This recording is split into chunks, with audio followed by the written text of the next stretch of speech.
네, 잠시 후 행복한 아침에서는 범죄에 대한 경각심을 높이는 분노 유발자들 준비되어 있고요. 네, 그리고 똘똘한 자산 관리 비법 알려드립니다. 머니 이어집니다. 저희는 광고 보고 다시 돌아올게요.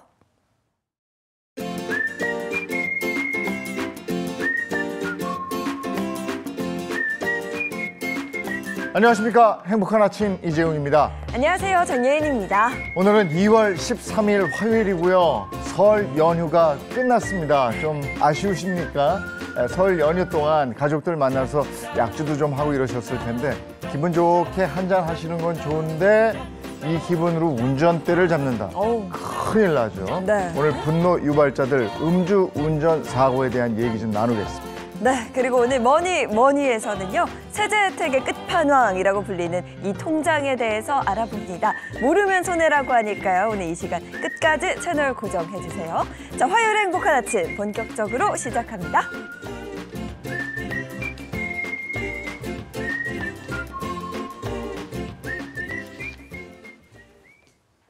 네, 화제 이슈를 발빠르게 전해드리는 모닝 브리핑부터 시작하겠습니다. 조현정 시사평론가와 함께합니다. 어서 오세요. 네, 안녕하세요. 네, 첫 번째 이슈부터 전해주시죠. 네, 현재 지난 6일 정부가 2025학년도 의대 입학 정원을 2,000명 늘리기로 한 것과 관련해서 의사들의 반발이 거세지고 있습니다. 의사들은 설 연휴가 끝난 직후부터 집단 행동을 예고했고 이에 따라 의료 현장에 긴장감이 감돌고 있습니다. 네, 의사 부족 문제를 해결하기 위한 결정이다라는 게 이제 정부 측의 입장인데 의사들의 입장은 좀 다른가 봅니다. 네, 지금 한국은 인구 1,000명당 의사 수가 OECD 평균의 70% 수준인데요. 그렇기 때문에 정부는 2035년까지 15,000명의 의사가 필요하다고 주장하고 있습니다. 하지만 의료계는 이게 의사 수가 부족해서가 아니라 낮은 처우 때문에 지역 필수 의료 인력이 부족한 것이다. 이렇게 주장을 하고 있는데요. 대한의사협회는 의사 수 증가가 건강보험 재정에 악영향을 미칠 것이라고 경고를 했고 반면 보건복지부는 의사수 증가가 되려 의료비 절감에 도움이 될 것이라고 반박하고 있습니다.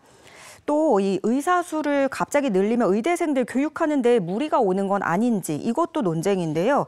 의협은 기초의학 교수와 시설 부족을 지적을 하고 있지만 복지부는 교육 여력이 충분하다고 주장하고 있습니다. 자, 이렇게 되고 의협은 이번 주부터 집단 행동을 예고하고 있어요. 네, 연휴 끝난 직후에 바로 돌입하겠다 이렇게 경고를 한 상태인데요. 오는 15일 전국 곳곳에서 걸기 대회를 열고 17일에는 서울에서 전국 의사 대표자 회의를 여는 방안을 검토 중이라고 합니다. 전공의단체도 같은 날 온라인으로 임시 대의원 총회를 열어서 집단행동 여부를 포함한 대응 방안을 논의한다고 밝혔습니다. 네. 그런데 이렇게 집단 행동을 하게 될 경우 의료 현장에서의 혼란은 피하기가 어려울 것 같은데요. 네, 그래서 이 복지부는 엄정 대응하겠다 선전포고를 한 상황인데요. 중앙사고수습본부를 설치하고 의협 집행부에 집단행동 금지를 명령하기도 했습니다. 특히 정부가 이 파업에 참여한 의사에 대해서 이 의료행위에 필요한 면허를 박탈하는 것까지 이런 초강수를 둘 가능성도 배제할 수 없는 상황입니다. 참 여러 가지로 국민들은 깝깝합니다. 네. 이게 아픔은 의사한테 가는 거고 의사가 꼭 필요한데 네. 우리가 가야 되는 소아과 뭐 이렇게 뇌과 이런 쪽에는 의사들이 거의 없고 피부과 성형외과는 한 집 걸로 한 집으로 보이고 우리도 참 답답한 게 있거든요. 그럼요. 네. 자, 다음 이슈 전해주시죠. 네, 이 설 연휴 앞두고 제주의 한 마을에서는 치매를 앓는 노인이 사라지는 가슴 철렁한 사고가 있었습니다. 다행히 어르신은 13시간 만에 가족의 품으로 돌아갈 수 있었는데요. 그 뒤에는 경찰과 온 마을 주민들의 노력이 있었습니다. 정말 큰일 날 뻔했습니다. 자세한 내용을 좀 전해주세요. 예, 지난 8일 오후 7시 15분께 제주 서귀포시 성산읍에서 치매를 앓고 있는 60대 A씨가 사라졌다는 실종 신고가 접수됐습니다. 최근에 치매 증상이 심해진 A씨는 이날 오전에 가족들이 외출한 사이에 집을 나간 것으로 파악됐는데요.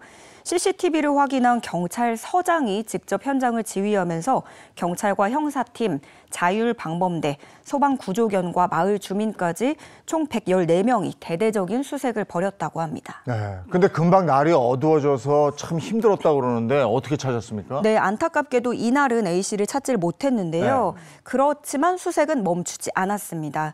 다음 날 날이 밝자마자 경찰, 기동대, 주민 등 70여 명이 다시 나서서 재수색에 나섰는데요. 그리고 마침내 아침 8시 10분께 주거지에서 500m가량 떨어진 하천에서 A씨를 발견할 수 있었습니다.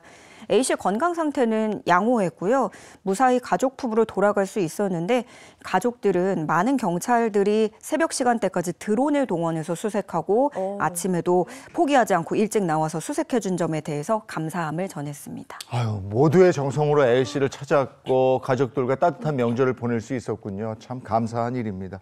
자, 다음 이슈도 전해주시죠. 예, 이번 설 명절 준비하시면서 과일값이 금값이다. 이거 정말로 뼈저리게 실감을 하셨을 것 같아요. 그런데 이게 그냥 심증적인 느낌이 아니었습니다. 국가 비교 통계 사이트에 따르면 국내 사과 가격이 세계 1위라는 결과가 나와서 와. 놀라움을 안겨주고 있습니다. 아니 정말 이번 명절에 사과 사다가 깜짝 놀랐어요. 아니 이렇게 올랐나 싶었거든요. 네, 요즘에 뭐 귤이며 딸기며 다 다 비싸요. 비싼데 네. 사과는 특히나 이 수입산이 없이 국내에서 100% 수확해서 유통을 하다 보니까 어떤 비축량이나 할인 지원에 있어서 한계가 있을 수밖에 없다고 합니다. 한국 사과 가격이 1kg 기준으로 6.79달러, 한 9,000원 정도 되고요. 3위가 5.37달러, 미국, 6위가 일본인데 4.48달러. 이렇게 두 국가도 뛰어넘은 것으로 나타났습니다. 그럼 사과를 수입하지 않는 특별한 이유가 있습니까? 예, 이게 사실 깊은 뜻이 있었더라고요. 정부는 동식물 위생 검역 조치에 따라서 사과를 수입 금지 품목으로 지정을 하고 있는데요. 이 사과의 에이즈라고 불릴 정도로 전염성이 강하고 파급력이 매우 큰 치명적 질병인 과수와 상병에 대한 우려 때문입니다. 이 병에 한 번 걸리면 방제가 불가능하고요. 치료제도 없어서 선제적 방제에만 의존을 할 수밖에 없는 건데요.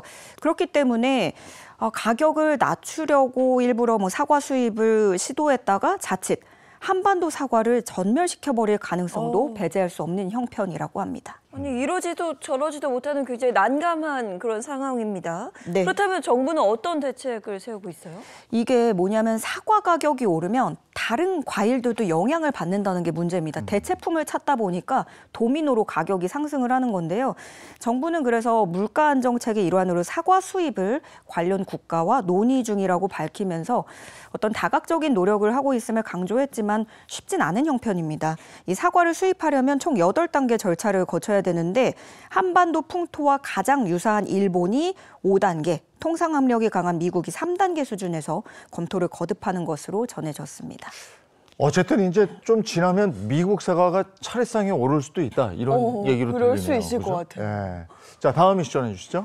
대한민국 저출생 여파로 학령 인구 감소가 사회적 문제로 급부상하고 있죠.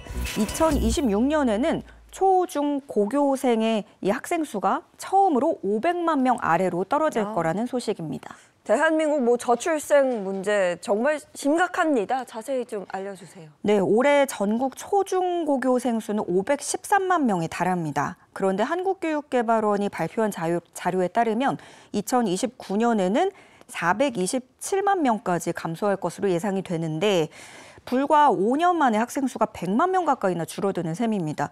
30년 전하고 비교를 해보시면 정말 크게 체감이 되실 텐데요. 지난 1993년만 해도 900만 명에 육박했습니다.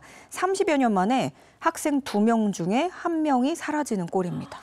야, 30년 전보다 학생 수가 반으로 줄었다. 그리고 특히나 2026년에 학령 인구가 크게 감소한다. 특별한 이유가 있습니까?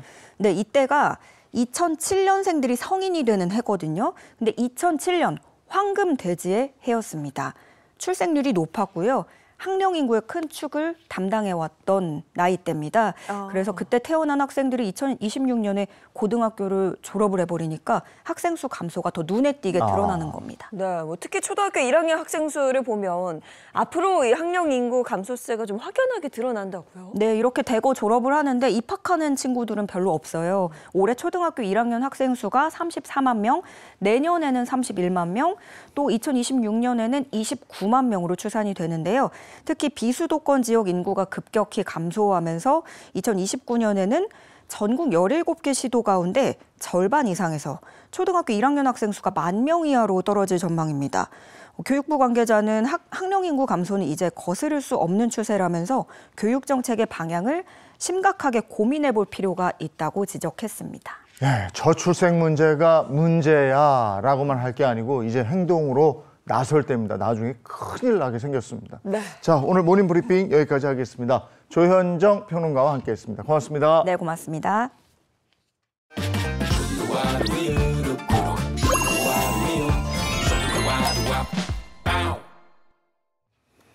당연한 것을 당연하게 하는 게 참 어렵더라고요. 이게 운동도 그렇고, 네. 예, 이 뱃살 정리도 그렇고 참 그런 게 있어요. 건강 관련해서 특히나. 맞습니다. 네. 건강 관리 우리 해야 된다는 거 알고 있지만 실천하기가 정말 어렵죠. 그래서 준비한 코너입니다. 건강 고민에 대한 해결책부터 올바른 건강 상식까지 확실하게 전해드리는 닥터 상담소 시작합니다. 여러분 안녕하십니까? 행복한 아침에 찾아가는 상담소 닥터 상담소의 소장 이동엽 인사드리겠습니다. 닥터! 자, 오늘 또 건강 금쪽이가 저한테 사연을 보내줬거든요. 바로 확인해 보겠습니다. 자, 어떤 사연일지. 다이어트 때문에 최근 헬스를 시작했는데요. 복근 운동으로 무리한 탓인지 허리 통증이 심해져서 앉았다 일어서거나 허리를 숙이기 힘들 정도입니다. 진통제로 버티고 있는데 이제 다리 쪽으로 통증이 내려왔습니다. 다리 감각이 떨어지고 힘이 쭉 빠지고요. 일상생활도 힘든데 이대로 둬도 괜찮을까요?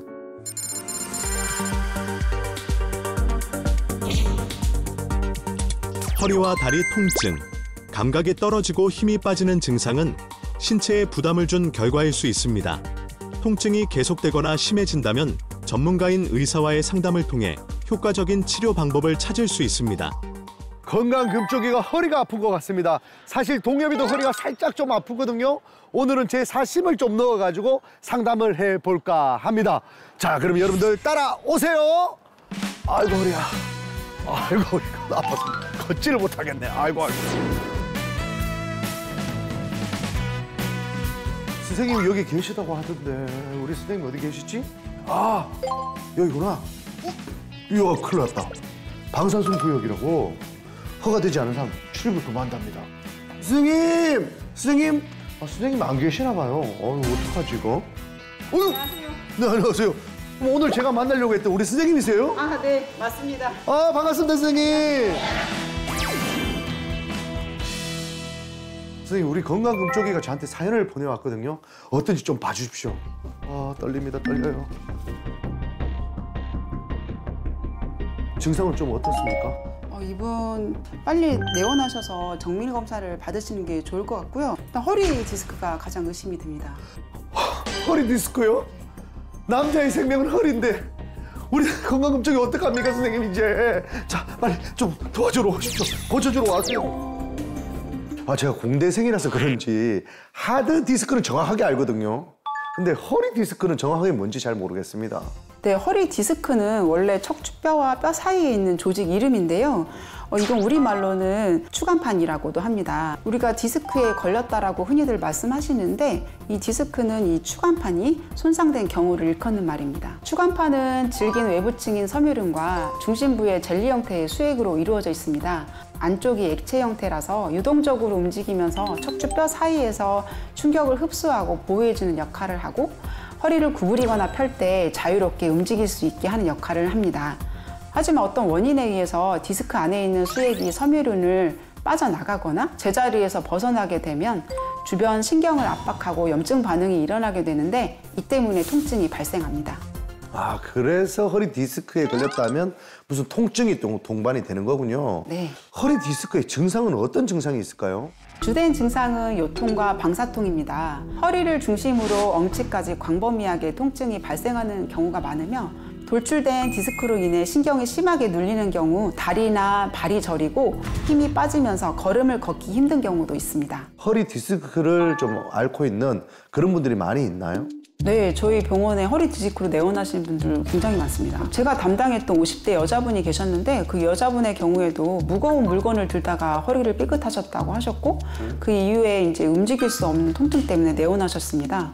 MRI상에서 허리 디스크가 요추 신경을 누르고 있는 게 확인이 되었고 영상 장치를 이용해서 신경 주변에 그 염증을 제거하는 시술을 시행한 후에 통증이 완화되셨습니다.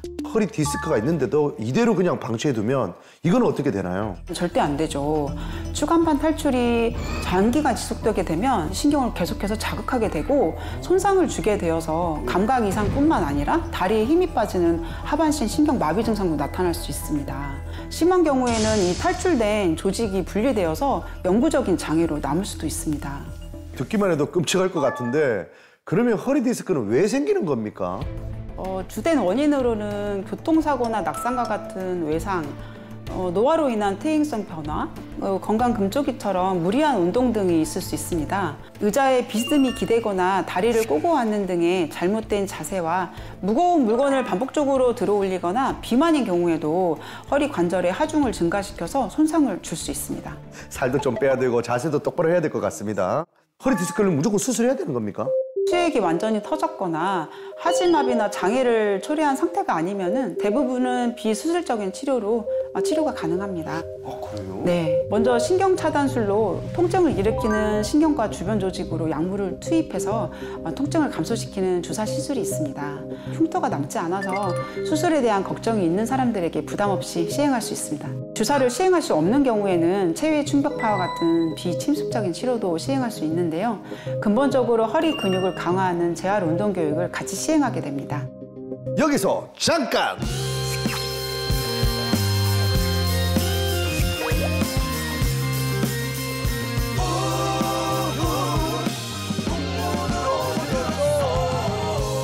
선생님, 풍문으로 들었습니다. 짜자잔!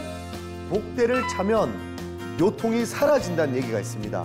이거 진실입니까? 거짓입니까? 거짓입니다. 잠깐만, 거짓이라고요? 네. 습관적으로 복대를 착용하시는 분들이 있는데 오히려 근육이 위축되고 근력이 약화되어서 척추의 퇴행성 변화를 가속화하게 됩니다. 복대로 효과를 볼 수 있는 분들은 급성 요통을 겪는 분들로 이런 분들도 한 2, 3일 정도만 보조적으로 사용하는 게 좋습니다. 야, 저희 어머님은 설거지 할 때부터 시작해서 늘 차고 다니시거든요. 네, 그게 좋은 게 아니네요, 그러면. 허리 디스크 예방 방법도 좀 알려주면 좋겠습니다. 자주 움직이는 습관을 기르는 것이 좋습니다. 또한 앉을 때는 바른 자세를 유지하도록 노력해야 합니다. 건강 금쪽이분의 경우처럼 복근 운동을 하고 싶으시다면 허리를 숙이는 운동보다는 플랭크 자세, 브릿지, 코브라 자세와 같이 허리를 펴는 동작들을 추천드리며 등 근육을 강화시키는 것이 척추 건강에 중요합니다. 우리 건강 금쪽이한테 제가 잘 전달하도록 하겠습니다. 선생님 상담해 주셔서 너무너무 고맙습니다. 감사합니다. 결혼을 앞둔 예비 신부입니다. 각종 사진을 찍다 보니 그 전에는 몰랐던 얼굴 팔자주름이 깊어진 걸 알게 됐습니다. 잔주름이나 피부 탄력도 많이 떨어질 것 같고요. 예식장에서 그 어느 때보다 예쁜 신부이고 싶은데 어떻게 하면 좋을까요?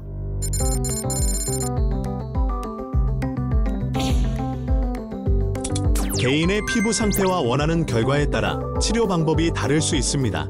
전문가와의 상담을 통해 자세한 정보와 조언을 얻으시는 것이 좋습니다.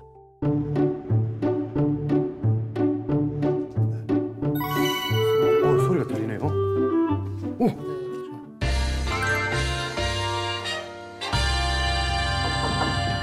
선생님, 이제 제가 이번에는 상담 좀 받으러 왔습니다. 안녕하세요. 안녕하세요. 자, 선생님 이거 좀 받아보십시오. 어떻게 우리 건강검증이 괜찮습니까? 어떻습니까? 직접 확인해 봐야지 가장 정확하긴 하겠지만 아무래도 안면 처짐 증상 같아 보이는데요. 안면 처짐요? 이 나이가 들다 보면 사람들이 얼굴이 좀 변하는 것 같습니다. 이거 왜 이런 거예요?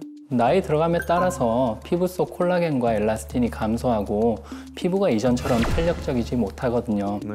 그것으로 인해서 볼이나 턱선이 아래로 처지고 주름이 생기기 때문이에요. 지방 분포 또한 변하고 볼륨이 감소하고 불균형이 초래되어서 얼굴선이 변하죠. 이것을 안면 처짐이라고 하는데요. 네. 건강 금쪽이 분처럼 중요한 날을 앞둔 분이나 외모에 대한 콤플렉스가 있는 분들은 자신감이 떨어질 수 있고 특히 많은 여성분들이 고민하는 부분입니다. 그럼 좋은 날을 또 받아놓은 우리 건강금쪽이는 안면 처짐 이거 어떻게 개선할 수 있습니까? 안면 처짐은 한 가지 원인에 의해 발생하는 것이 아니라 복합적인 원인에 의해 발생하는 것이라는 것을 이해하셔야 되는데요. 네. 그러다 보니 치료 또한 복합적으로 진행하는 것이 이상적입니다. 얼굴의 지방 분포 또한 변하기 때문에 원치 않는 부위의 지방을 줄여서 얼굴 선을 매끄럽게 줄이는 것부터 시작합니다. 근데 선생님 사실 얼굴에 손을 댄다. 이거 좀 걱정하는 분들이 있습니다. 네. 요즘엔 수술적인 치료보다는 비수술적인 방법으로 안면 처짐을 개선하는 사례들이 굉장히 많아요. 그래요? 네, 지방세포를 제거하기 위한 한 가지 방법은 부항과 같은 원리로 음압을 걸어가지고 지방층을 빨아들인 후 고주파 충격을 주는 시술적 치료가 있고요. 비교적 안전한 편이라고 할 수 있습니다. 네, 안면 처짐이 이렇게 있을 때 피부 꺼짐까지도 함께 동반되는 경우가 있다고 종종 있다고 들었거든요. 꺼짐이 발생하기 때문에 그거를 치료하기 위한 대표적인 방법으로는 히알루론산 필러가 있어요. 히알루론산 필러는 녹이는 것이 가능해서 안전성이 높은 편이고 다양한 부위에도 적용할 수 있는 치료법입니다. 수술적으로 어떻게 치료하겠다 이렇게 할 줄 알았더니 그게 아니네요. 가장 효과적인 방법 중 하나는 수술적인 치료일 수는 있지만 네. 이는 부작용의 위험이 높고 사회적 시선에 대한 부담도 가져올 수 있어요. 노화를 받아들이면서도 그 과정이 자연스럽고 조금 더 느리게 진행시키는 비수술적인 치료가 많이 활용되고 있습니다. 자, 그럼 여기서 선생님 잠깐.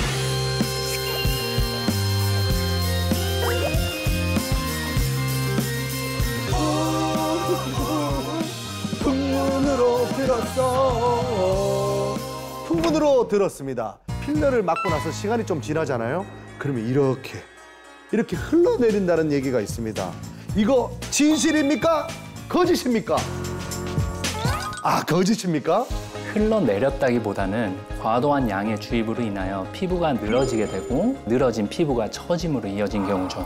적절한 용량을 이용했을 경우 안면 처짐을 개선하고 노화를 방지하는 데 도움이 될 수 있는 치료법이 될 수 있지만 과도한 욕심을 부리다 보면 오히려 노화가 더 촉진될 수가 있습니다. 그래서 시술하는 의료진의 철학도 중요하고 시술받는 사람의 마음가짐도 중요합니다. 근데 어떤 사람이든 흘러가는 시간을 막고 어떻게든 조금 더 동안으로 살고 싶은 게 또 사람 마음 아니겠습니까? 안면 처짐도 예방할 수 있는 방법이 있어요? 안면 처짐 혹은 노화를 막으려면 우선 과도한 몸무게의 변화를 줄여야 하고 자외선 차단제의 꾸준한 사용이 매우 중요해요. 그리고 무엇보다도 건강하지 못한 자아상을 가진 경우 과도한 시술에 대한 집착으로 빠질 수가 있어요. 노화는 자연스러운 과정이지만 우리가 최대한 예방하고 최대한 늦출 수도 있다는 사실을 기억해 주셨으면 좋겠습니다. 그래서 노사연 씨의 노래 중에 늙어가는 게 아니라 나이가 들수록 우리는 익어가는 거다. 이렇게 생각해라 하더라고요. 너무 좋은 말입니다. 좋은 말입니까? 제 얘기는 아니라서 우리 건강금쪽이한테 잘 전달하도록 하겠습니다. 상담해 주셔서 너무너무 고맙습니다. 고맙습니다. 지금까지 닥터 상담소의 소장 이동엽이었고요. 저희는 다음 시간에 만나 뵙겠습니다. 여러분 안녕.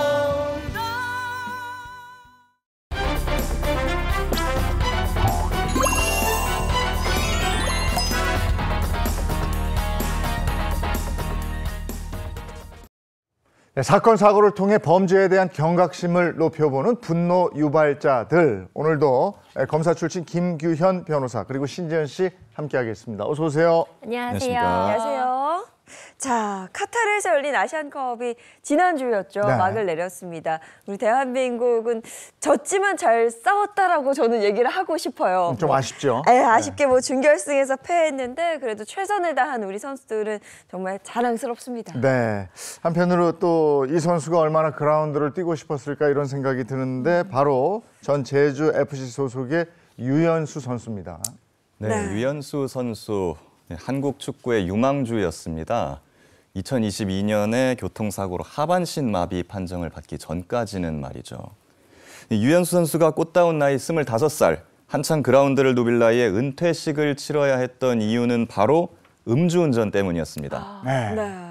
정말 가슴이 아픕니다. 네, 이와 음주운전 관련된 얘기입니다. 때문에. 오늘의 분노 유발자 바로 음주운전입니다. 네. 자, 오늘의 분노 유발자 음주운전. 2022년 10월 오전 5시 40분께 제주 서귀포시 한 사거리에서 한 남성이 만취 상태로 제한 속도를 초과해서 달렸습니다. 면허 취소 수치에 해당하는 혈중 알코올 농도가 0.08% 이상. 이 질주하던 남성의 차량은 도로 왼쪽에서 진입하던 차량을 그대로 들이받았는데요. 이 피해 차량에 프로축구 제주 유나이티드 소속 골키퍼 유현수 선수가 탑승해 있었습니다. 정말 이거 시간도 새벽 6시면 너무 이른 시간인데 또 이 시간대에 이 음주운전에다 또 과속운전까지 했다는 게 좀 믿기지가 않는 것 같아요. 네, 이 사고로 측면을 들이받친 차가 3회전 후에 전복이 됐는데요. 이 3열에 타고 있던 유 선수는 응급수술을 받았지만 이제 전신 장애 그리고 하반신 마비 등의 판정을 받았습니다. 당시 유현수 선수는 차 안에서 깜빡 잠이 들었다가 깨어보니 사고가 나 있었다. 하반신이 움직이지 않았다. 이렇게 말을 합니다. 다시 말씀드리지만 25살 청년입니다. 너무 화가 납니다. 이 가해자의 태도가 더 많은 사람들을 화나게 했는데 네. 1년이 지난 지금까지도 제대로 된 사과를 하지 않고 있다고요? 네, 그렇습니다. 재판에서는 사과를 하려고 했다. 이렇게 말을 하는데요.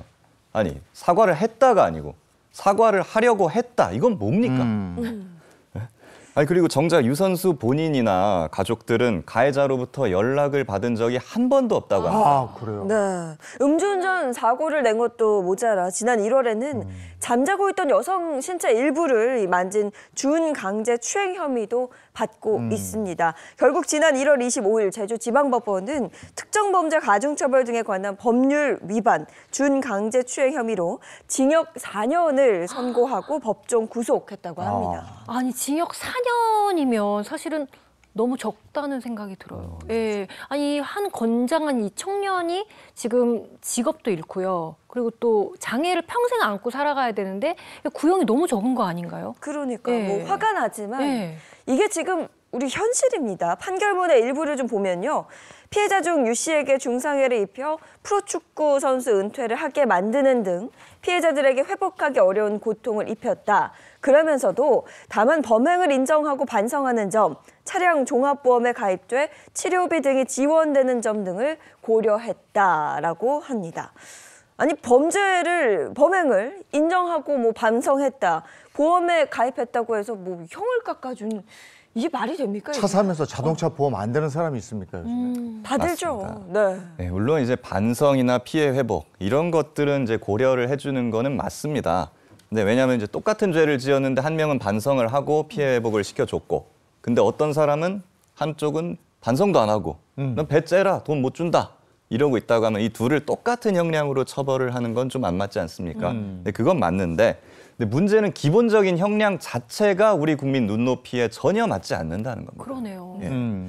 그러니까 여기서 사람을 하반신 마비를 만들어 놓고 징역 4년이라니요. 예. 게다가 이 사람은 이것뿐만이 아니라 다른 성추행 범죄까지 저지른 상황이었거든요. 네. 그것까지 합쳐서 지금 징역 4년을 선고한 겁니다. 그래서 성추행 없었으면 성추행까지 합쳐서 4년이니까 이게 더 기가 막힌 거예요. 기가 막히네요, 진짜. 근데 이 피고인이 지금 형량이 무겁다면서 항소를 합니다. 항소를요? 네, 어이가 없죠. 야, 그래요? 징역 4년 선고받고 5일 만에. 네. 아니 검사 측의 입장은 어떤 거예요? 네, 뭐 이렇게 나오면은 뭐 항소를 해야죠, 당연히. 네. 네, 검찰은 이제 만취 상태로 과속운전하다가 피해 차량 들이받아서 5명을 다치게 했고, 그리고 이 사고로 전도 유망한 선수가 하반신 마비 등 영구적 상해를 입어 은퇴한 점, 음주운전 재범이고 중한 성범죄도 저지른 점, 뭐 피해자들에게 용서받지 못한 점, 이런 것들을 고려해서 더 중한 형의 선고를 구하고자 한다. 이렇게 밝혔습니다. 근데 사실 이게 중한 형을 해도요. 애초에 지금 5년이었잖아요. 그러면은 뭐 더 그 이상은 지금 안 될 것 같잖아요. 양쪽에서 항소를 했다 해도. 그렇습니다. 이제 검찰 구형부터가 좀 많이 났습니다. 일반적인 보이스피싱 아시죠? 네. 거기서 이제 보이스피싱 말단 조직원한테도 보통 5년을 구형을 합니다. 근데 이 가해자는 심지어 음주 처벌 전력이 이미 있거든요. 최소한 재범 이상이라는 거죠. 저는 최소한 2배 가까이는 했어야 되지 않나요? 아유 진짜 답답하네 이 얘기를 들으니까. 아니 전도 유망한 한 청년이 그 축구 선수가 이제 길이 끊겼어요. 네. 아, 저 가슴 아팠던 은퇴식 영상이 있거든요. 이거 보고 오겠습니다.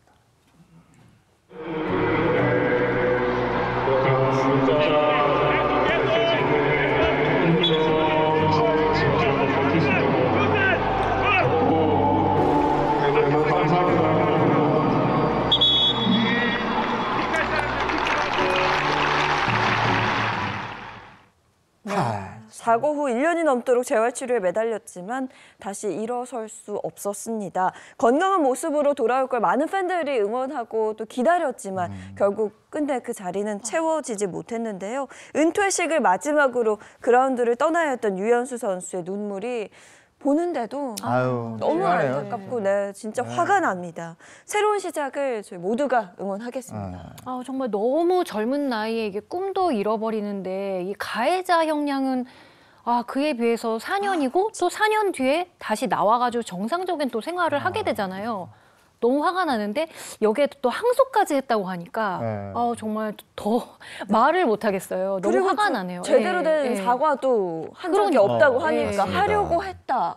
근데 많은 부분에서 이런 형량을 보면 우리 국민들의 법 감정하고 너무 동떨어져 있다는 생각이 들거든요. 이 그동안 음주운전에 대해서 가해자들은 어떤 벌을 받았습니까? 그것도 좀 알아보았습니다. 네, 한번 보겠습니다. 보시죠.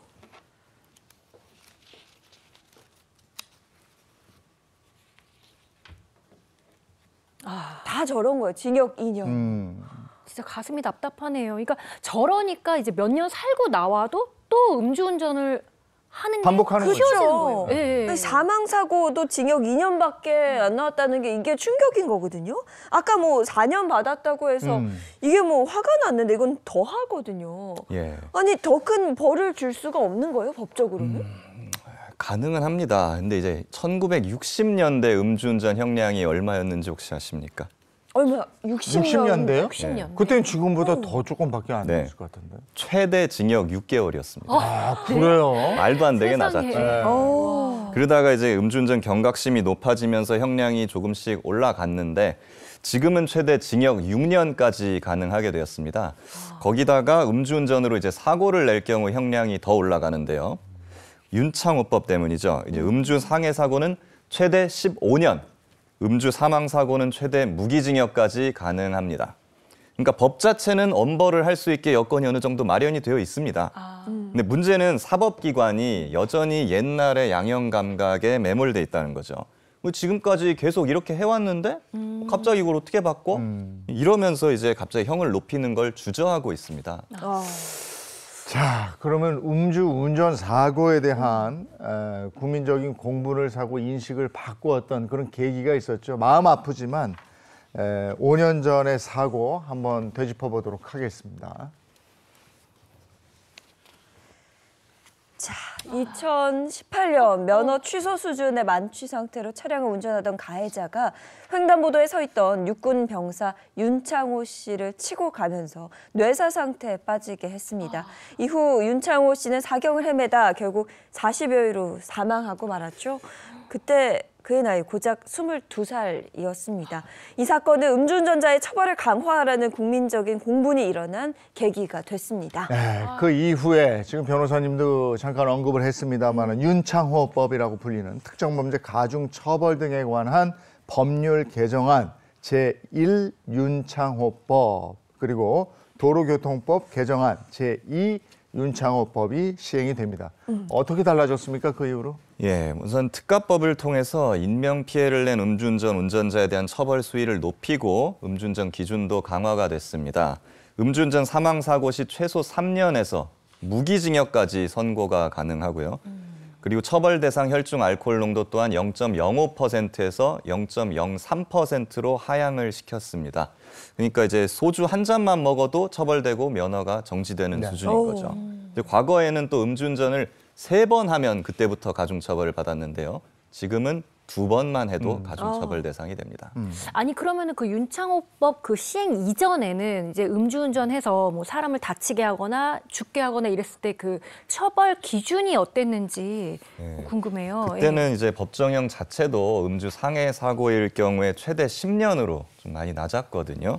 이제 대법원 권고 양형 기준을 보면 훨씬 더 가관이었습니다.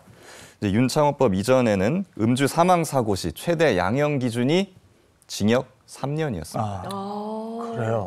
그래서 2015년에서 17년까지 보면 음주운전 사망사고입니다. 이제 평균 형량이 징역 1년 6개월밖에 안 됩니다. 예? 말도 안 되는 거죠. 사망사고인가요? 너무하네요. 어머. 근데 지금도 그렇게 많이 높아졌다고 볼 수 없는 게 가장 높은 형량 구간이 징역 4년에서 8년 사이예요. 아, 그런 거예요. 아까 유선수 사건에서 이제 징역 4년 나왔다고 했지 않습니까? 네. 4년에서 8년 구간 중에 제일 낮은 최하한 형량을 때린 거죠. 그러네요. 그럴까? 근데 피해자로부터 아까 용서도 못 받았지 않습니까? 사과도 못 근데 받고. 최하한 형량 4년을 때린 아니, 거예요. 어떻게 이래? 말이 되겠습니까 이게? 그러니까요. 아니 피해자가 용서를 하지 않았고 심지어 용서를 할 수도 없어요. 사과한 적이 없으니까. 근데 최저 형량 이게 말이 되나 싶은데 그러면 윤창호 씨 사건 당시에 가해자는 몇 년을 선고받았나요? 검사가 징역 8년 구형했고요.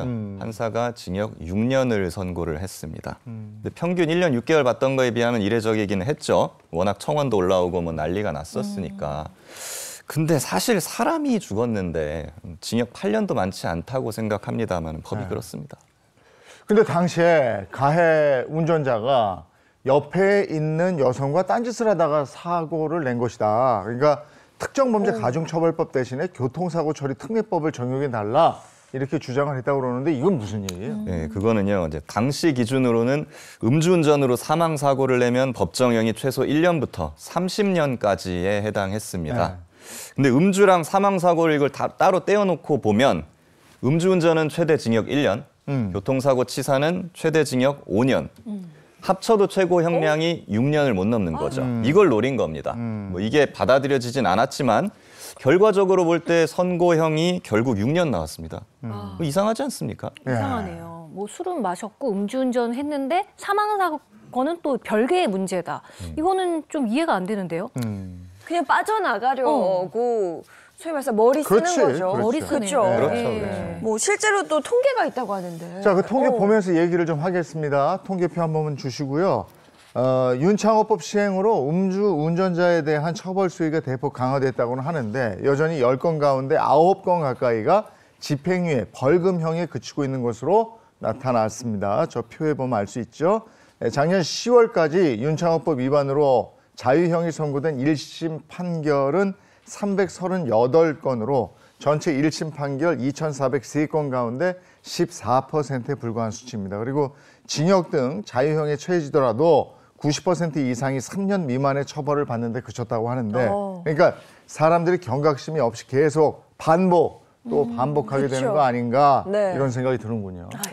음주운전은 한 사람의 인생을 앗아가는 거에 그치지 않고 그 가족까지 송두리째 파괴를 하는 범죄입니다. 물론 다른 사고들도 마찬가지지만 음주 차량에 가족을 잃은 남은 사람들의 슬픔, 뭐 그거 이루 말할 수가 없는 거거든요. 그렇죠. 가족은 죽고 없는데 가해자들의 처벌은 솜방망이지. 너무 억울하다 이겁니다.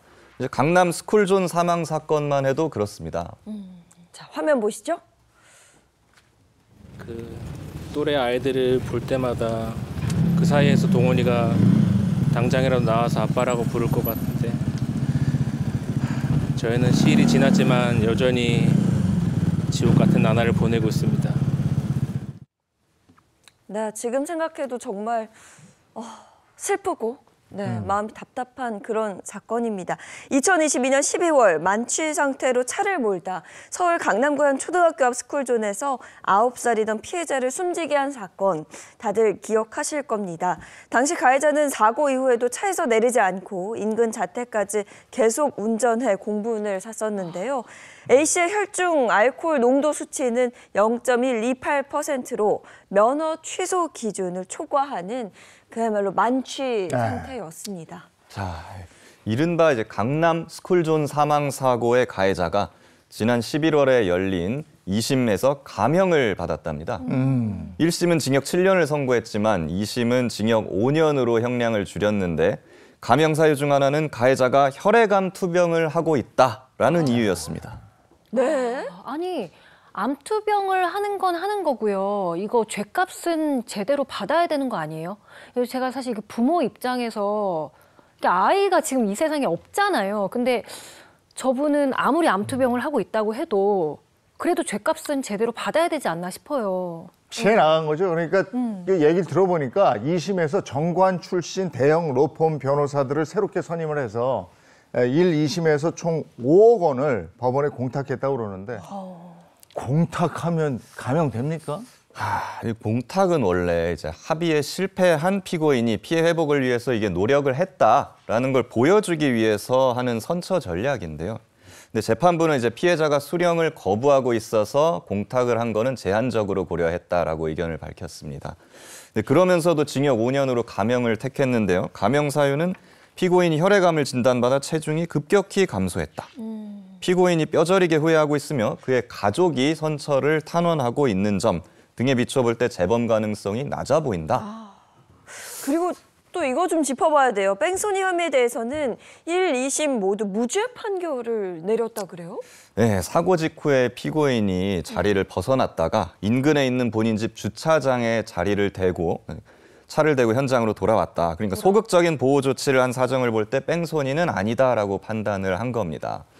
근데 앞서 윤창호 일병 사건에서 운전자가 징역 6년을 받았습니다. 네. 그 후에 윤창호법이 제정이 됐으니까 그럼 최소한 6년보다는 더 올라가야 되지 않겠습니까? 그렇죠. 네. 근데 오히려 더 내려갔어요. 이거 완전히 법원이 이거 법 아무리 바꿔봐라. 우린 하던 대로 하겠다. 똑같이 판결할 거다. 지금 이러고 있는 거죠. 이게 뭡니까 대체? 9살 어린 나이에 아이가 세상을 떠났습니다. 부모 마음은 찢어지고 보는 우리들도 참담했는데 7년이었는데 이게 또 감형이 돼서 5년이 됐습니다. 이게 유족들은 항소 의지 당연히 밝히고 있고요. 네. 아니 누구라도 그렇지 않겠습니까? 아, 그럼요. 그러니까 대법원 선고를 이제 기다려 봐야 되는 거죠. 네. 기다려 봐야 될 것 같습니다. 그렇습니다. 네, 네. 앞서 저희가 그 아버지의 인터뷰 영상 봤는데 어떻게 감히 그 마음을 헤아릴 수 있겠습니까? 근데 며칠 전에 또 음주 사망 사고 크게 보도가 됐습니다. 한 만취한 운전자가 이 배달을 가던 50대 오토바이 기사를 들이받아 사망케 한 사고입니다. 사망한 50대 오토바이 운전자는 홀로 아이를 키우고 있는 아버지인 것으로 나타나 안타까움을 더하고 있죠. 저도 이거 목격담을 들어보니까 이게 사고 직후에 구호 조치 없이 저렇게 이렇게 강아지만 안고 있었다. 맞아요. 네. 이런 얘기를 들으니까 저도 예 말을 못 하겠더라고요. 예. 유명 DJ로 알려졌는데요. 심지어 출동한 경찰관의 음주 측정 요구에도 불응을 하다가 현행범으로 체포됐다고 합니다. 옥중에서 사과문을 냈고요. 근데 지금 사람을 친 줄도 몰랐다. 지금 이런저런 변명을 하고 있는데 여론은 싸늘합니다. 네, 그렇죠. 그러니까 이게 벌이 가벼우니까 우습게 하는 거죠. 네. 그리고 이 음주운전 안 하는 사람들은 평생 안 해요. 근데 또 하는 사람은 또 계속해요. 맞아요. 그래서 음주운전은 그냥 습관이다. 나는 괜찮아. 한 번도 안 걸려서 이런 얘기를 하는 것 같은데요. 통계만 봐도 유독 음주운전의 그 재범률이 높은 것 같습니다. 한번 보시면요. 음주운전 재범률은 2020년 45.4%, 2021년 44.5%, 2022년 42.2%에 달했습니다. 이 가운데 1년 이내 음주운전을 하다 적발된 경우도 18.3%에 이른 것으로 또 경찰청 자료에 따르면 그렇게 나타나 있습니다. 음주운전자 10명 중에요. 무려 4명이 또다시 그러니까 술을 마시고 운전대를 잡은 셈인 거죠. 이 자동차라는 게 문명의 이기고 생활에 편의를 주는데 이게 흉기거든요. 네. 근데 술 마시고 운전대를 잡는다? 이건 잠재적인 범죄 행위인 거예요. 네. 아니 정말 이렇게 술을 마시면 아예 시동이 걸리지 않게 하는 장치를 만들자 이런 의견이 맞아, 이제 있었어요. 그런 것도 나온다고 그러더라고요. 네. 이거 어떻게 되나 가능해요? 궁금하시죠? 네. 됩니다. 돼요? 네, 이제 가능합니다. 오는 10월부터 5년 이내 2회 이상 음주운전 이력이 있는 사람을 대상으로 시동 잠금 장치 부착이 의무화된다고 합니다. 오래전부터 음주운전 전과자를 대상으로 이 장치를 의무적으로 부착하도록 하는 내용의 법안이 발의됐지만 번번이 무산됐었는데요. 지난해 10월 국회 본회의를 통과했다고 합니다. 이거 진짜 좋은 것 같아요. 아예 시동이 걸리지 않으면 운전을 할 수가 없는 거니까. 네, 원천적으로 안 되는 거죠. 네, 맞습니다. 시동 잠금 장치 부착도 굉장히 중요합니다. 근데 그것보다 더 중요한 건 음주운전에 대한 어떤 인식입니다. 이제 해외 선진국에선 음주운전 인명사고를 부주의에 의한 살인으로 취급하는 경향이 강한데요. 근데 한국에서는 과실에 의한 교통사고 정도로 보고 있습니다, 여전히. 우리나라 집행유예가 많고 사망사고를 내도 5년 이상 나오는 경우가 굉장히 드문데요. 영국의 경우에는 최소 1년 6개월에서 최고 14년형을 선고하고 있고 미국 워싱턴주의 경우에는 음주 사망사고의 경우 최대 무기징역까지 선고를 하고 있습니다. 음주운전을 중범죄로 보는 인식의 전환이 시급합니다. 네. 아니 오늘 쭉 이렇게 보면서 여러분 어떻게 보셨습니까? 음주운전으로 인한 살인 사건인데 네.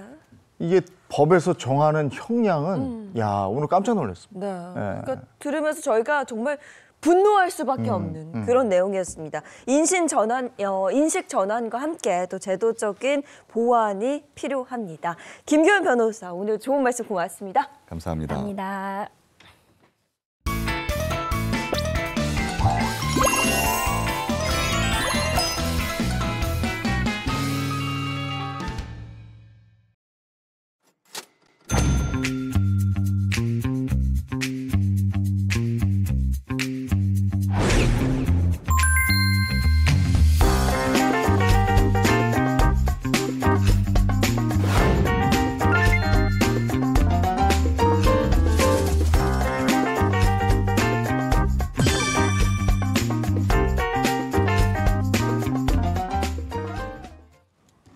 네, 이번에 돈에 대한 얘기 좀 하겠습니다. 뭐니 김현우 소장과 함께합니다. 어서 오세요. 네, 안녕하세요. 안녕하세요. 반갑습니다. 자, 정부가 얼마 전에 증시 부양책을 발표했습니다. 이 통장을 만들면 세제 혜택을 확대해주겠다 이런 내용이 들어 있었는데요. 만능 통장 네. 이게 뭔지 전 너무 궁금합니다. 네, 아마 여기 계신 분들도 이미 갖고 계실 수도 있고요. 갖고 계신데 모를 수도 있습니다. 그래요? 뭘까요? 뭐지? 그냥 통장이 있고 적금 통장이 있고 그러니까 또 다른 통장이 있나? 모르겠어요. 네, 바로 ISA라는 통장입니다. 뭐 영어로 하자면 Individual Saving Account. 이거 영어 들어도 모르겠고 우리말로 바꾸자면 개인 종합 자산 관리 계좌라고 하는데 우리말로 바꿔도 알쏭달쏭하죠. 네. 이게 한참 듣다가 얘기가 쑥 들어갔던 것 같은데. 네, 그렇습니다. 이 나온 게 한참 돼서요.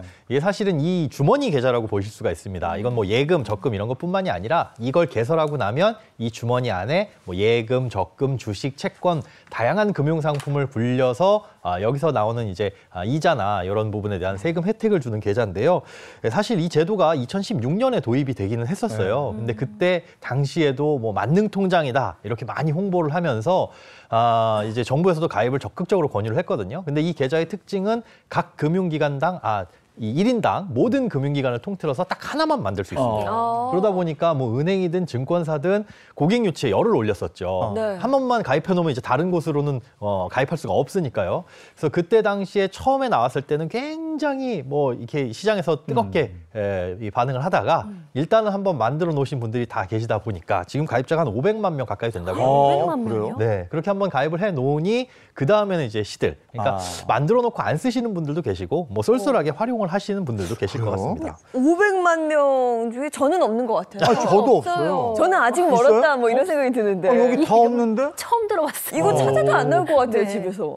이거 한번 꼭 찾아보시고 혹시라도 만들지 않으셨으면은 꼭 만들어 두시길 바랍니다. 그래요? 이거는 만드는데 돈이 들어가는 것도 아니고 오히려 이제 우리가 예금이나 적금 같은 거 가입하면 단돈 뭐 10,000원이라도 가져가야 가입을 시켜주잖아요. 요 계좌는 만들 때 그냥 빈 계좌는 만들 수가 없어서 금융기관에서 한 100원을 넣어줍니다. 아 그래요? 네, 그래요? 공짜로 100원 아니 넣어주니까 10원도 아니고 100원을 넣어줘요. 100원이나 끝나고 넣어줍니다. 바로 가야 되겠네요. 야구 좋다. 네. 아니 이게 주제 영상을 봤는데 네. 만능 통장이다 세제 혜택의 끝판왕이다.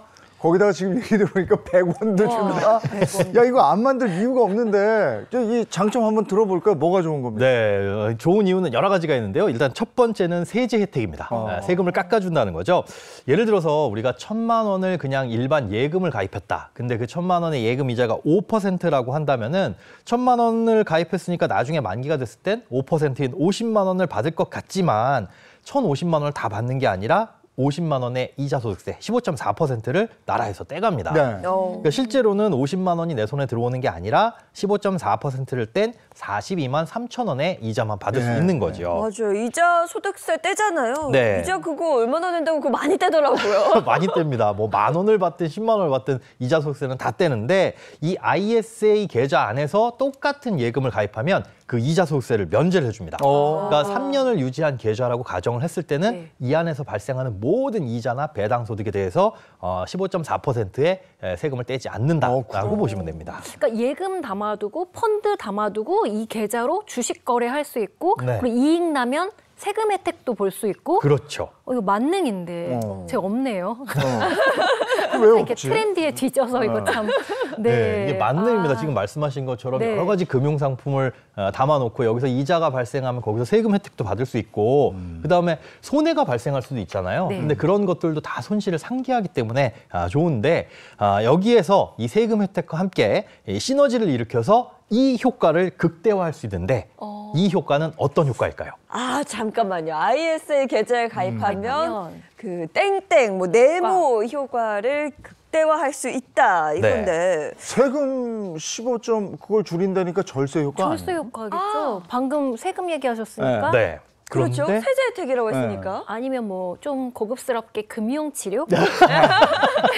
좀 유식하게 얘기하면 금융치료? 금융치료일까요? 아, 뭐예요 정답이? 아쉽지만 네. 정답은 아니고요. 정답은 바로 복리입니다. 복리? 예. 복리면 막 불어나는 거 아니에요? 그렇죠. 이자에 이자가 붙는 게 복리 효과인데 이 복리 효과를 극대화할 수 있습니다. 이게 복리 상품은 사실은 이자를 많이 줘야 되기 때문에 일반적인 예금이나 적금을 가입할 때는 누릴 수가 없어요. 다 단리 이자죠. 그러니까 원금에만 이자가 붙습니다. 그래서 1년짜리 예금을 가입하든 뭐 3년짜리 예금을 가입하든 원금에만 이자가 붙는데 그렇기 때문에 보통 재테크 열심히 하시는 분들이 1년 단위로 예금 적금 가입해서 만기가 되면 그 원금과 이자를 다시 예금에 집어넣는 맞아요. 그렇게 스스로 이자에 이자를 붙이는 복리를 만드는데 그럴 때 만기가 됐을 때 돈을 받으면 그 이자 소득세를 좀 떼고 나오잖아요. 예. 그러니까 진정한 복리 효과를 누리기에는 이 세금 때문에 약간 손해를 볼 수가 있는 거죠. 그러니까 만기 됐을 때 다시 그대로 그 원금의 이자까지 해서 그 다음으로 가면 이게 복리 효과인데. 네. 근데 거기에서 이자에 대해서 15.4% 떼고 그게 떼니까. 넘어가는 그렇죠. 건데. 한 주가 떼니까. 이거는 그걸 안 떼니까. 맞습니다. 그대로 가는 거예요. 맞습니다. 아, 그 장점이 있다. 예. 그래서 복리 효과가 최대가 된다는 말인데 귀가 솔깃합니다. 올해 들어서 이 정부가 ISA 제도를 확대하는 법 개정안을 제출했다고 하죠. 네, 맞습니다. 여러 가지 세제 혜택 그리고 납입 한도가 늘어나게 되는데요. 원래 ISA 계좌는 만들고 나서 3년을 꽉 채우면 여기서 비과세 혜택을 줍니다. 근데 전액에 대해서 주는 게 아니라 일부 금액만 주게 돼 있어요. 원래는 200만 원까지만 이 비과세 혜택을 주는데 이제 앞으로는 500만 원까지 면제해 주는 것으로 바뀔 예정입니다. 정리해보자면 지금까지는 총 납입 한도가 1억 그리고 비과세는 200만 원까지만 해주던 게 납입 한도는 2배로 늘어나서 2억이 되고요. 2억. 비과세도 500만 원으로 바뀝니다. 그러니까 연간 납입 한도가 원래는 2천만 원이었던 게 4천만 원으로 늘어나면서 5년 동안 유지하게 되면은 이게 꽤 많이 늘어나게 되는 거죠. 2억까지 늘어나게 되는 거고요. 그리고 만약에 난 지금 그만큼 뭐 1년에 4천만 원씩 넣을 돈 없는데 라고 하더라도 일단 만들어 놓고 한 해 그러니까 2024년에서 2025년으로 바뀌면 납입 한도도 2월이 됩니다. 그러니까 올해 4천만 원 안 넣었으면 내년에는 8천만 원 넣을 수 있고 그렇게 주머니가 점점 커지는 거죠. 그리고 세금 혜택도 늘어났으니까 그만큼 이제 내가 열심히 저축을 해서 목돈을 모으고 그걸 굴리겠다 하시는 분들한테는 유리한 계좌가 되는 겁니다. 그러니까 앞으로 2억까지 가능하다는 거고 네. 그 이자에 대해서도 세금이 붙지 않는다. 그렇죠. 무적 통장이네요. 2억짜리 무적 통장. 네, 2억까지는 무적 통장입니다. 이제 2억만 모으면 됩니다. 2억만 2억이 없네요. 다시 뜨는 ISA 계좌 궁금한 게 많으시죠? 사연과 함께 좀 더 자세히 알아보도록 하겠습니다.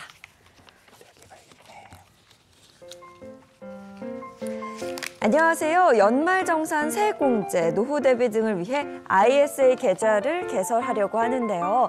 ISA 계좌 활용 방법을 잘 모르겠습니다.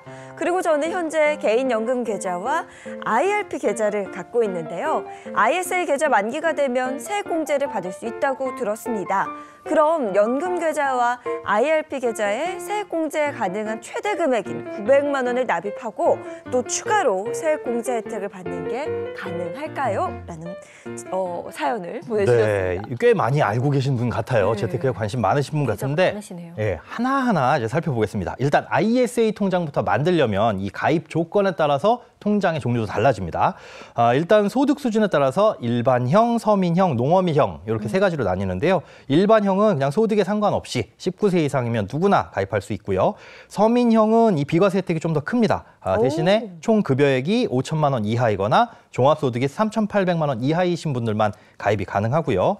또 농어민형 같은 경우에는 직전 연도 소득이 3,800만 원 이하인 농어민 거주자인 경우에 만드실 수가 있습니다. 그러니까 종류에 따라서는 이 비과세 한도가 다르기 때문에 만약에 이 소득 요건에 해당된다 그러시다면 무조건 서민형이나 아니면 농어민형을 가입하시는 게 이득이죠. 네. 또 투자하는 방식에 따라서 중개형, 일임형, 신탁형 요 세 가지로 나뉘는데요. 요건 이제 개인의 투자 성향에 따라서 고르시면 될 것 같습니다. 일단 중개형은 이 안에 주머니를 만들면 안에다가 일반 주식과 채권, ETF 뭐 다양한 금융상품을 본인이 직접 골라서 투자를 할 수가 있고요. 일임형은 말 그대로 누구한테 일임한다, 맡긴다라는 뜻이거든요. 그래서 금융사가 미리 정해둔 뭐 3가지에서 5가지 유형 중에 저는 안정적인 걸로 해주세요, 뭐 공격적인 걸로 해주세요 이렇게 고르게 되면 금융사가 알아서 골려주는 방식이고, 신탁형은 뭐 중개형과 비슷한데 주식하고 채권만 빠져 있다 이렇게 생각을 하시면 됩니다. 네. 제가 오늘 은행에 가서 네. ISA 계좌를 만들겠습니다. 네. 이러면 되게 유식해 보이고 ISA 계좌를 만들러 왔다. 네. 그러니까 어떤 형을 추천해 주실 거예요? 저 그것도 말씀해 주세요. 빨리 가서 이게 만들기. 개인에 따라서 예. 다르긴 한데요. 만약에 직접 투자나 활발하게 한다. 난 주식이나 채권, ETF 이런 거 잘 알고 있고 내가 잘 고를 수 있다. 이러면 보통 중개형을 만드시면 되는 거고 네. 난 그런 거 몰라 복잡해. 그냥 전문가가 추천해 준 대로 알아서 했으면 좋겠어 하시는 분들은 일임형을 선택하시면 될 것 같아요. 일임형 추천드립니다. 그래요? 전 일임형. 이게 신재현 씨 같은 경우에 가서 네. 일반형이야 일단. 일반형. 예, 그렇죠, 일반형으로. 서민형이나 이게 농어민은 해당이 안 안 되니까 되고. 네. 일반형인데 투자를 좀 잘 하시는 건 아니잖아, 그죠? 그렇죠. 예, 그러면 일임형으로 해서 일임형. 일반의 일임 이렇게 하면 되네. 일반의 일임. 네. 네. 네. 저 너무 이렇게 유식해 보이는 거예요. 은행 빨리 방문해야겠네요. 네. 이 통장을 어떻게 네. 활용하면 제일 좋아요? 네, 일단 비과세 혜택 100% 활용하려면 이 비과세 혜택을 받아가셔야 되잖아요. 그럼 네. 이자가 많이 나오는 상품을 골라야 됩니다. 그런데 주식이라든지 주식형 펀드 같은 경우에는 어차피 세금이 없어요. 그러니까 세금이 많은 상품을 골라야 세금 혜택을 받는 건데 이런 세금이 없는 상품들을 골라봐야 이득이 없는 거죠. 물론 배당금이 많이 나오는 주식들도 있겠지만은 그런 것들은 일부밖에 안 되니까 제외를 하시고요. 앞으로 이제 금리가 낮아질 가능성이 높으니까요. 지금처럼 채권 이자가 높은 이런 상품들을 선택해서 넣어두시면 또 장기간 투자하시면 여기서 발생하는 이자도 많을 테니까 그만큼 세금을 많이 아끼실 수가 있을 겁니다. 또 채권도 신경 써야 되겠네. 또 네. 이 ISA 계좌에서 또 채권은 어떻게 구입해야 되는 거예요? 일임형은 또 채권을 직접 고를 수가 없어요. 그래서 채권 투자를 하시고 싶으시면 중개형을 선택하시면 되는데 사실 쉽습니다. 사실은 일반 계좌로 채권 투자하시는 거나 마찬가지로 이 ISA 계좌에 들어가셔서 채권을 선택하셔서 매수만 하시면 되는데요. 채권은 크게 2가지가 있습니다. 누구든 주식처럼 아무나 고를 수 있는 장내 채권이라는 게 있고 또 증권사와 개별적으로 거래하는 장외 채권이라는 게 있습니다. 근데 이 장외 채권은 증권사마다 보유하고 있는 이 물량이나 종류가 다 다르거든요. 그래서 ISA를 통해서 나는 채권 투자할 거야 라고 하시는 분들은 이 장외 채권을 조금 더 많이 다양하게 보유하고 있는 증권사가 어디인지 한번 인터넷에서 검색을 해보신 다음에 해당 증권사로 가셔가지고 계좌를 개설하시는 것도 하나의 팁이 될 수 있겠습니다. 네. 그리고 소장님, 저는 앞서 사연을 제가 읽었지만 네. 좀 헷갈렸던 부분이 있거든요. 예. 천천히 다시 한번 읽어볼 테니까 네네. 답을 좀 주세요.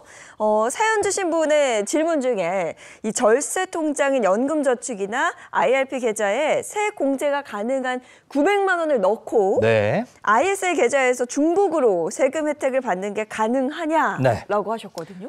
가능합니다. 사실은 그런데 ISA와 이 IRP 연금저축은 아예 별개의 다른 상품이에요. 그러니까 연금저축이나 IRP, 우리가 연말정산 때 세액공제 받는 상품들은 나중에 연금으로 받을 수 있는 거고, 오늘 설명드린 이 ISA는 3년 동안 혹은 뭐 5년 동안 이 목돈을 만들고 그걸 굴리는 계좌다. 이렇게 보시면 됩니다. 개인연금 계좌와 IRP 같은 경우에는 1년에 최대 1,800만 원까지 납입을 할 수 있고요. 납입을 한 걸 전부 다 세액공제 해주는 게 아니라 연금저축만 가입했을 때는 600만 원만, 그리고 IRP까지 합치면 총 900만 원까지 세액공제를 받을 수 있습니다. 뭐 ISA 같은 경우에는 세액공제 혜택이나 이런 건 전혀 없는 대신에 비과세 혜택을 주는 거고, 연간 납입 한도는 2천만 원, 이제 4천만 원으로 상향될 예정이고요. 뭐 세액공제 같은 경우는 전혀 없지만 이 이 비과세 혜택을 준다. 그래서 그거는 이제 아예 별개의 계좌라고 보시면 될 것 같습니다. 최소 기간이 3년이잖아요. 네. 그러니까 ISA 계좌. 그렇습니다. 그러니까 거기서 3년을 채운 다음에 네. IRP로 옮기고 뭐 이렇게 운영을 해도 괜찮죠. 그것도 가능합니다. 지금 뭐 사연에서도 물어보셨는데 이게 만기가 되면 이제 여기다 더 납입할 수 있느냐. 자, ISA로 돈을 모았어요. 그런데 이 모은 돈을 어떻게 할까, 어떻게 굴릴까, 그런데 난 세액공제도 받고 싶다 하시는 분들 같은 경우에는 IRP와 연금저축 이런 것과 연계를 할 수가 있습니다. 그러니까 ISA에서 돈을 모아서 3년이 지나서 비과세 혜택을 받을 수 있고, 목돈이 됐는데 나는 세액공제 혜택을 또 받고 싶다. 그럼 이 만기된 걸 깨서 IRP나 연금저축에 넣으시면 앞서 말씀드린 한도 외에 별도로 한도가 추가로 주어지거든요. 납입하는 금액의 10%, 최대 300만 원까지 추가 세액공제 혜택을 받을 수 있으니까 뭐 ISA 만기 굴린 걸로 뭔가 세액공제 혜택도 받고 싶다 하시는 분들은 이렇게 연계하시면 될 것 같아요. 그러니까 저 같은 경우는 ISA에서 만기된 돈을 이제 그 연금 계좌로 이제 옮기고 싶거든요. 네네. 그러면은 ISA 계좌를 해지를 해야 될까요? 그렇죠. ISA 만드신 걸 이제 3년 후가 되면 만 3년이 딱 차서 이제 2027년 오늘이 되면 이 비과세 혜택을 받을 수 있잖아요. 그때는 해지해가지고 그 돈을 IRP나 연금저축에 넣으시면 되는데, 다만 해지한 후에 60일 이내에 넣으셔야 됩니다. 뭐 시간이 너무 오래 지나면 안 되고 바로. 금융회사는 네네. 아무데나 상관이 없습니다. 네. 그러면 IRP와 연금저축 계좌 어디에 넣는 게 더 이득이에요? 상품은 사실 IRP 계좌가 훨씬 더 선택할 수 있는 상품은 다양합니다. 하지만 저희가 추천드리는 건 연금저축 계좌를 추천을 드려요. 왜냐하면 IRP 계좌는 한 번 넣으면 그 돈을 뺄 수가 없는데, 연금저축 계좌 같은 경우에는 일부 금액을 해지하거나 혹은 세액공제 받지 않은 부분은 비과세로 인출도 가능하기 때문에 일단 만기가 됐다 그러면 나 세액공제 더 받고 싶어요 하시는 분들은 연금저축 계좌부터 먼저 넣으시는 걸 추천드립니다. 네. 근데 이렇게 얘기를 들으니까 단점이 하나도 없는 것 같은데. 맞아요. ISA 계좌 단점은 없어요? 제가 단점을 굳이 꼽자면 한 가지 뭐 주의하셔야 될 게, 이제 3년을 유지해야 된다라고 말씀을 드렸잖아요. 기간. 3년을 유지해야 절세 효과가 발생하기 때문에 일단 지금 나는 절세 효과 때문에 만들 거야 해서 목돈을 넣어두셨는데 이걸 또 쓰실 일이 생겼다라고 한다면 뭐 중간에 깨서 쓰실 수도 있기 때문에 3년 동안 돈이 묵힐 수도 있다. 이 부분은 좀 감안을 하셔야 됩니다. 네. 단점을 물었는데 굳이 꼽자면 그 3년이라고 하시니까 이거 확실히 좋은 거구나. 네. 알겠습니다. 3년 이상 이제 묵혀둘 생각으로 넣어두게 되면 나머지는 비과세 또 세액공제 혜택도 추가로 받을 수 있다고 하니까요. 한번 기억해 보시고 저희도 한번 가봐야겠습니다. 네. 자, 이어서 다음 사연은 이재용 아나운서가 소개를 해주세요. 네. ISA에 대한 질문이 있습니다. 이렇게 시작이 되는데요. ISA는 1년에 2천만 원씩 총 5년까지 1억을 불입할 수 있고, 3년 후에 해지를 하게 되면 수익의 200만 원까지는 비과세, 나머지는 9.9%로 과세한다고 들었습니다. 그리고 해지한 돈을 IRP로 전환하면 3천만 원의 10%에 해당되는 300만 원을 세액공제 받는 상품으로 이해하고 있습니다. 많이 하세요. 여기서 3년 후 3천만 원에 대한 궁금증이 있는데요. 총 평균 잔액이 3천만 원이 아니라 가입한 지 3년째 될 때만 3천만 원이 있으면 되는 건가요? 예를 들어서 ISA 가입 후에 2년 360일까지 100만 원만 넣어두고 있다가 나머지 5일 안에 2,900만 원을 넣은 후 3년째 되는 날 해지해서 3천만 원을 찾아도 온전히 IRP로 전환이 되는 겁니까? 이러셨어요. 네, 뭐 결론부터 말씀드리면 됩니다. 되는 거고요. 사실 ISA 원래 취지가 목돈을 조금 모으실 때 세금을 안 걷겠습니다. 그래서 서민들 재산 형성에 도와드리겠습니다. 이런 취지로 나온 계좌거든요. 그래서 일단 가입 후에 최소 3년은 유지해야 된다. 그러면 세금을 아예 면제해주겠다. 혹은 적게 걷겠다라는 게 컨셉입니다. 그래서 별도 만기는 없고요. 1년에 4천만 원씩 2억 이렇게 바뀔 예정이죠. 그리고 5년을 꽉 채우면 2억을 넣을 수 있지만 그게 지나간다고 해서 이 통장이 자동으로 해지되는 건 아니에요. 그러니까 5년 이상 굴리셔도 되는 거니까 이런 부분들은 좀 참고를 하셔서 이 2억짜리 절세 통장이다. 이런 식으로 이해를 하시면 될 것 같습니다. 그럼 만기가 됐을 때 그냥 두는 게 나아요? 아니면 다른 방향으로 좀 전환할까요? 만약에 이제 정년이 오래 남았고 나는 계속적으로 뭔가 굴리고 싶다라고 하시는 분들은 뭐 3년이 딱 돼서 비과세 혜택을 주어지게 되면 그거 깨고 다시 가입할 수도 있거든요. 그러니까 3년마다 한 번씩 통장이 새로 만들어지는 거니까 그렇게 만드셔도 되는 거고, 아니면은 나는 요걸 또 다른 절세 혜택을 얻고 싶다, 세액공제를 얻고 싶다라고 하시면은 앞서 말씀드린 대로 뭐 3년 만기가 채워지게 됐을 때는 요걸 꺼내서 연금저축계좌나 IRP로 전환을 하시는 것도 네, 도움이 되실 수가 있습니다. 네. 아까 사연에서 2년 260일 동안 네. 100만 원만 넣었다가 3년이 되는 날 2,900만 원 넣어서 3,000만 원을 만들어도 되는 거냐라고 하셨거든요. 네, 요게 이제 3년 유지했을 때 비과세 혜택이 돈을 계속 3년을 묻어둬야 되는 거냐 이 질문 같아요. 근데 만약에 오늘 만드셨다. 그 안에 돈을 하나도 안 넣고 계시다가 진짜 2년 364일째 1,000만 원을 넣고 그 다음에 이자가 발생했다. 그래서 깨더라도 이거는 비과세입니다. 물론 이제 이자가 발생하려면 시간이 걸리긴 하겠지만 3년 동안 돈을 묻어놔야 되는 건 아니에요. 그리고 앞서 이제 3년 동안 돈이 묶일 수 있다라고 말씀을 드렸는데 원금 부분에 대해서는 중간에도 인출을 할 수 있기 때문에 아예 돈이 꽁꽁 묶이지는 않습니다. 그리고 저는 또 하나 질문이 1년에 4천만 원이고 네. 2억까지라고 그랬잖아요. 네. 근데 3년을 꼬박 넣어도 1억 2천인데. 최대 5년까지 이 납입 한도가 늘어나거든요. 그러니까 3년만 유지하고 깨게 되면 1억 2천이겠지만은 그렇죠. 예, 5년까지 유지하게 되면 5년까지. 예, 그러면 2억이 됩니다. 그러니까 더 길게 잡는 분들은 5년까지도 가능하고 그렇습니다. 5년 동안 세금을 안 가져가고 5년 후에 한꺼번에 세금 가져가고 이렇게 되는 거예요. 맞습니다. 해약했을 때 그때 이자가 총 발생한 게 얼마냐. 그래서 사실 주식에 투자하는데 좀 손해를 보고 어디에선 이익을 보고 나중에 5년 뒤에 가보니까 이익은 별로 없어 라고 한다면 세금도 그만큼 줄어드는 거죠. 그리고 지금 많이 버는데 네. 5년 후에는 덜 벌 것 같은 사람 있잖아요. 네. 그러면 그런 분들은 지금은 이자 소득세까지 해서 종합 과세하잖아. 네. 그런 분들은 나중에 세금 내는 게 낫지. 그렇죠. 어쨌든 그렇죠. 이분은 사연 속에 이분은 3천만 원 그냥 넣으면 되는 거네, 그죠? 그렇습니다. 네.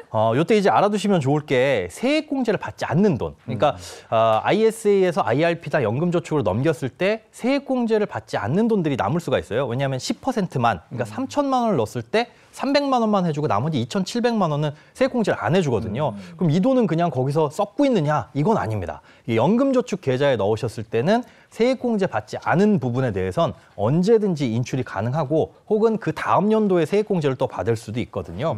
그러니까 만약에 이제 ISA 만기가 됐고 나는 이걸 노후자금으로 좀 활용도 하고 싶고 또 세액공제도 받고 싶다 하시는 분들은 연금저축에 넣으시고 나머지 자금은 좀 여유롭게 활용을 하시는 것도 좋을 것 같습니다. 네.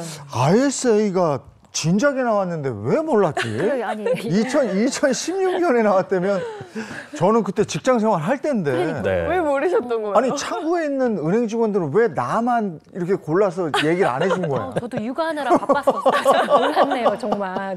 ISA. 네. 아쉽네. 아쉽네요. 아직 뭐 또 하면 되는 거니까. 지금 은행 가봐야 되겠네. 가야겠네요, 정말. 알겠습니다. 오늘 여기까지 해야 되겠네요. 네, 여기까지 하겠습니다. 네, 고맙습니다. 고맙습니다. 네, 고맙습니다.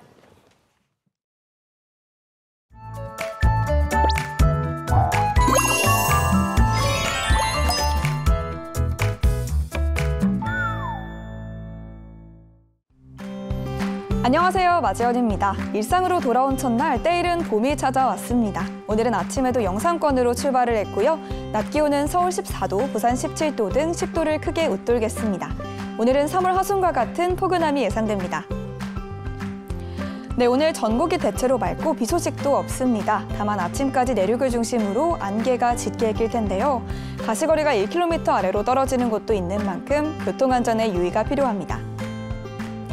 오늘은 중부를 중심으로 미세먼지 나쁨 수준 보이고 있습니다. 전일 미세먼지가 그대로 잔류해 있기 때문인데요. 먼지는 오늘 오후부터 차차 풀릴 전망입니다. 그 전까지는 마스크 착용해 주시기 바랍니다. 오늘은 전국에서 바람이 강하게 불겠습니다. 특히 해안가와 산간에서는 더 강하게 불 텐데요. 강풍특보가 내려진 곳도 있는 만큼 안전사고에 유의하시기 바랍니다. 내일은 기온이 더 오르겠습니다. 서울의 아침 기온 9도, 낮 기온은 15도로 오늘보다도 온화하겠는데요. 내일과 모레는 전국에 비가 내릴 전망입니다. 지금까지 날씨였습니다. 이대로 봄이 되는 건가요? 따뜻해요. 오늘 아침에도 네. 나올 때 보니까 기온이 영상이고 낮에도 기온이 꽤 많이 오른다고 합니다. 뭐 이대로 봄이 오는 건가라는 생각 오늘 많이들 하실 것 같아요. 좋은 하루 보내시고요. 저희는 내일 아침 7시 30분에 돌아오겠습니다. 행복한 아침, 행복한 하루 되십시오. 고맙습니다. 고맙습니다.